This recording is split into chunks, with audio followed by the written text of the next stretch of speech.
നമ്മുടെ ജീവിതത്തിൻ്റെ സാഹചര്യങ്ങളോട് പൊരുത്തപ്പെടാൻ അതിജീവിക്കാൻ ദൈവം നമുക്ക് ചുറ്റുപാടുകളെ പരുവപ്പെടുത്തി തരാറുണ്ട്. അത്തരം പരുവപ്പെടലിൽ എനിക്ക് ദൈവം തന്ന മുത്തുമണികളാണിവർ.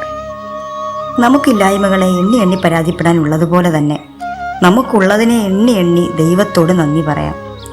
ചിലപ്പോൾ നമ്മുടെ ചില പ്രാർത്ഥനകൾ അത് ദൈവം ഉത്തരം തരും. അത് വർഷങ്ങൾ കഴിഞ്ഞാണെങ്കിൽ പോലും അത്തരമൊരു മറുപടിയുടെ സമ്മാനമാണ് ഈ മടിയിലിരിക്കുന്ന മുതൽ. 5 വർഷത്തിന് മുമ്പ് ഇതുപോലെ ഒരു സുന്ദരി കുഞ്ഞിനെ 2 മാസം ഞാൻ വളർത്തി. അതിനൊരു പൂച്ച കടിച്ചു കൊന്നു.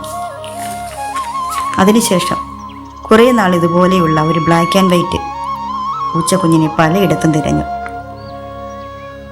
ഒടുക്കം തിരച്ചിൽ അവസാനിപ്പിച്ച് ഞാൻ നാട് വിട്ട് ജോലിക്ക് പോയി. വീണ്ടും 5 വർഷങ്ങൾക്ക് ശേഷം എൻ്റെ കാത്തു ഗർഭിണിയാണെന്ന് അറിഞ്ഞ അന്ന് മുതൽ ഒരു ബ്ലാക്ക് ആൻഡ് വൈറ്റ് കുഞ്ഞുണ്ടായിരുന്നെങ്കിലെന്ന് ഞാൻ ആഗ്രഹിച്ചു.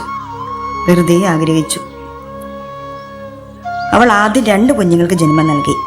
അവർക്ക് ഗോൾഡനും വൈറ്റും കളറായിരുന്നു. കാത്തുവിനെ പോലെ തന്നെയായിരുന്നു. കുറച്ച് നിരാശ തോന്നി. എന്നാൽ അതിശയം എന്ന് പറയട്ടെ, 1/2 മണിക്കൂറിന് ശേഷം അവൾ ഈ ബ്ലാക്ക് ആൻഡ് വൈറ്റ് കുഞ്ഞിനെ പ്രസവിച്ച് എനിക്ക് തന്നു. ദൈവം എൻ്റെ പ്രാർത്ഥന കേട്ടിരിക്കുന്നു.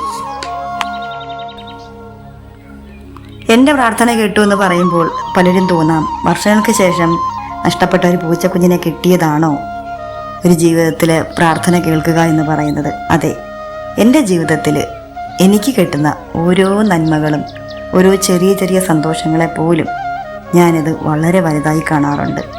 അപ്പോൾ ഓരോ ജീവിതത്തിലും ഓരോ വ്യക്തികൾക്കും അല്ലെങ്കിൽ ഒരു ലക്ഷങ്ങൾ സമ്പാദിക്കുക, അല്ലെങ്കിൽ ധാരാളം പണവും പ്രശസ്തിയും പദവിയും നേടുക എന്നതായിരിക്കും അവരുടെ ജീവിതത്തിലെ സൗഭാഗ്യങ്ങളെന്ന് പറയുന്നത്. നമ്മുടെ ജീവിതത്തിലെ ചെറിയ നന്മകളെയും ചെറിയ സൗഭാഗ്യങ്ങളെയും വലുതായി കണ്ട് ജീവിക്കുക, അതിൽ സന്തോഷം കണ്ടെത്തുക. അതാണ് നമ്മുടെ സന്തോഷം. അപ്പോൾ ആഗ്രഹങ്ങളും പ്രാർത്ഥനകളും സ്വർഗത്തിലെ ദൈവം കേൾക്കും, അതിനുത്തരം നൽകും. കുറച്ച് വൈകിയാണെങ്കിലും എന്ന് ഞാൻ ഉറച്ചു വിശ്വസിക്കുന്നു. ഞാൻ വളരെ ഹാപ്പിയാണ്. ഇവരോടൊപ്പം സ്പെൻഡ് ചെയ്യുന്ന ഓരോ നിമിഷവും എൻ്റെ കുറവുകൾ ഞാൻ മറക്കുന്നു, വേദനകൾ ഞാൻ മറക്കുന്നു. മാതൃത്വം ആസ്വദിച്ചിട്ടില്ലാത്ത ഞാൻ ഇവിടെ മാതൃത്വം കാണുന്നു. ദൈവത്തിന് 1000 നന്ദി അർപ്പിച്ചുകൊണ്ട് നിങ്ങളുടെ സ്വന്തം സൈജ.